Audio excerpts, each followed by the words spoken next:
Vote পর্ব মিটতেই ধাক্কা, মাসের শুরুতেই আকাশ ছোঁয়া বাণিজ্যিক গ্যাসের দাম। মধ্যবিত্তের ঘরে স্বস্তি থাকলেও মাথায় হাত ব্যবসায়ীদের। যুদ্ধ পরিস্থিতির জেরে মধ্য এশিয়ায় দেখা দিয়েছে গ্যাস সংকট, যার জেরে বাণিজ্যিক রান্নার গ্যাসের দামে রেকর্ড বৃদ্ধি ঘটল। এক ধাক্কায় 994 টাকা বেড়ে কলকাতায় 19 কেজির সিলিন্ডারের দাম দাঁড়ালো 3002 টাকা। আগে যা ছিল 2008 টাকা। জানুয়ারি থেকে ধারাবাহিক মূল্যবৃদ্ধির পর এই ব্যাপক বৃদ্ধিতে চরম সংকটে হোটেল ও রেস্তোরাঁ ব্যবসায়ীরা। এর ফলে খাদ্যদ্রব্যের দাম বাড়ার প্রবল সম্ভাবনা তৈরি হয়েছে। শুক্রবার থেকে এই দাম কার্যকর হচ্ছে। শহর জুড়েই এর প্রভাব পড়তে শুরু করেছে। জানুয়ারি মাস থেকে দাম বাড়ছিল রান্নার গ্যাসের, তবে মে মাসের শুরুতে বাণিজ্যিক রান্নার গ্যাসের রেকর্ড মূল্যবৃদ্ধি। 1000 টাকার কাছাকাছি এই মূল্যবৃদ্ধিতে মাথায় হাত খাবারের দোকানগুলি। ডেকার্স লেনেও ছবিটা একই। এই মূল্যবৃদ্ধিতে অবাক ব্যবসায়ীরা। জানালেন দাম বাড়বে জানতেন, তবে এতটা ভাবেননি। এখন কয়লার উনুন ভরসা। যেমন ব্যবসায়ীদের একটা চিন্তার ভাঁজ রয়েছে গ্যাসের সিলিন্ডারের মূল্য বৃদ্ধি নিয়ে, তেমনই কিন্তু যারা সাধারণ মানুষ এখানে খাবার খাচ্ছেন তাদেরও কিন্তু একটা চিন্তার জায়গা তৈরি হচ্ছে। হেসেল থেকে হোটেল সবারই এখন চিন্তার ভাঁজ। এইটা দেখুন অফিস পাড়া। অফিস পাড়া মানেই সকাল সকাল 9টার সময় বেরিয়ে পড়া, তাড়াতাড়ি এসে অফিসে কিছু রিফ্রেশমেন্ট আমাদের রাখতে হয়। Chicken stew, fish fry, batter fry, একটু ঘুগনি, একটু ভেজিটেবল স্টু, কিঞ্চিত খেয়ে আবার অফিসে জয়েন করা। তো এখন যা হচ্ছে, ভোটের পরের দিনই এরকম ঢাকে কাটি পড়ে যাওয়া বা গ্যাসটাকে ঢাক হিসাবে বাজিয়ে দেওয়া, এটা খুব একটা ভালো দিক নির্ণয় করে না। ওইটা লাফিয়ে চলে গেল 3208 টাকা। এরপরে কোথায় আসবে? জিনিসটা কালোবাজারি। এখনই আমাদের 3000 টাকা করে কিনতে হয়, তো এরপরে 4000 টাকা থেকে 4500 টাকা, তারপর নেই ভাব, এরকম একটা প্রশ্ন তুলবেই। তবে হ্যাঁ, ওই উনুনকে ভুলে যেয়ে চলবে না। কেন্দ্রের সরকার যেভাবে মানুষের ওপরে যে বুলডোজার চালাচ্ছে, এগুলো তো ঠিক না। প্রত্যেকটা মানুষের একটা সীমিত ইনকাম আছে, সেই সীমিত ইনকামের মধ্যে তার সংসার চালাতে হয়। তা আমরা যদি রাস্তাঘাটে এসে টিফিন করতে গিয়ে যদি আমাদের অনেক পয়সা বেরিয়ে যায়, তা তো সারাদিনের খরচা আছে, এইটাকে তো দেখা দরকার। আমরা দেখছি এরপর যা খাবারের দাম বাড়বে, মানে ধরা ছোঁয়ার বাইরে চলে যাবে দাম। আমাদের তো আর স্যালারি বা সোর্স অফ ইনকাম বাড়ে না, কিন্তু জিনিসের দাম বাড়ে। অন্যদিকে অটো এলপিজির দাম লিটার পিছু 6 টাকা 44 পয়সা বৃদ্ধি পেয়েছে। অটো চালানোর জন্য ব্যবহৃত জ্বালানির দাম এতদিন ছিল 82 টাকা 96 পয়সা।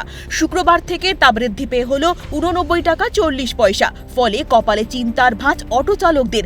আগামী দিনে এভাবেই যদি ক্রমশ অটোর এলপিজি গ্যাসের দাম বৃদ্ধি পেতে থাকে, তাহলে প্রতি রুটে অটো ভাড়া বাড়াতে পারে বলেই জানাচ্ছেন তারা। গ্যাসের জন্য আমাদের তো বাড়িতে পয়সা নিয়ে যাওয়া যাচ্ছে না। এখন ভাড়া বাড়ালেও এদিকে গাড়িতে প্যাসেঞ্জার হচ্ছে না। এই সব সমস্যা একটা সরকার যদি আমাদের চিন্তা করে ভালো।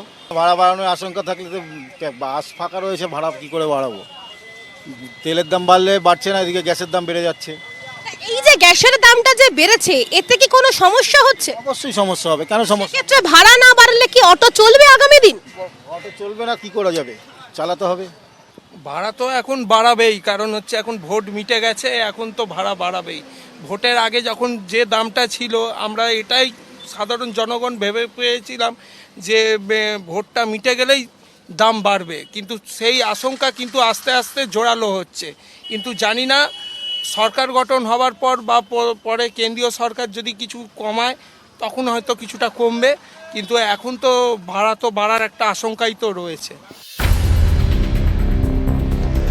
মানিকতলার একটি পেট্রোল পাম্পেও দেখা গেল লম্বা লাইন বাড়ছে অটোর। তবে লাইন পৌঁছে গিয়েছে রাজাবাজার পর্যন্ত।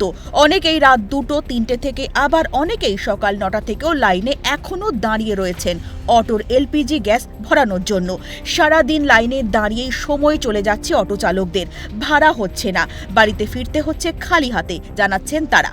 যে ছবি দেখা গেছিল মানিকতলার এই পেট্রোল পাম্পে, ফের আবারও একই ছবি দেখা যাচ্ছে। শুধুমাত্র অটো একটা দুটো নয়, একেবারে সারি সারি অটো দেখা যাচ্ছে, হু হু করে বাড়ছে। সেক্ষেত্রে আগামী দিন অন্য পথ তারা বেছে নেবেন, এই অটো চালানোর পাশাপাশি তারা অন্য কোনো পথ বেছে নেবেন। অনেকটাই সমস্যার সম্মুখীন হচ্ছে। শুধু তাই নয়, কপালে চিন্তার ভাঁজ পড়েছে। আগামী দিন তারা কি করবে? 2 জায়গা পাম্পে দিচ্ছে, কাকরগাছি আর এইখানটায়। দুনিয়ার জায়গার অটো সব এইখানটায়, আর কাকরগাছিতে চলে যাচ্ছে।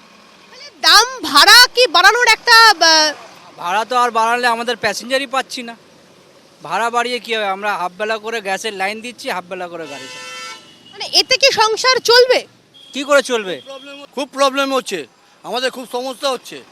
এর মধ্যে আমাদের আর্থিক অবস্থাটা এতটাই নিচে চলে গেছে, বাচ্চাদের পড়াশোনা খরচা আটকে যাচ্ছে। এর ফলে হাফবেলা যদি আমি গ্যাসের লাইন দিই, আমাকে মালিককে পুরো টাকাটা দিতে হচ্ছে। মালিককে যদি না দিই, মালিক বলে তাহলে চাবিটা রেখে দাও, তুমি তোমার গাড়ি চালাতে হবে না। শহরের পাশাপাশি জেলায় জেলায়ও বাণিজ্যিক গ্যাসের মূল্যবৃদ্ধি নিয়ে নাজেহাল অবস্থা। সমস্যা সুরাহার দিকে তাকিয়ে রয়েছেন ব্যবসায়ী থেকে অটো চালকরা। ক্যামেরায় জ্যাকি সিং, সুরজিৎ প্রামাণিকের সঙ্গে পায়েল রায়, দীপাঞ্জনা সাহেবের রিপোর্ট, ক্যালকাটা নিউজ।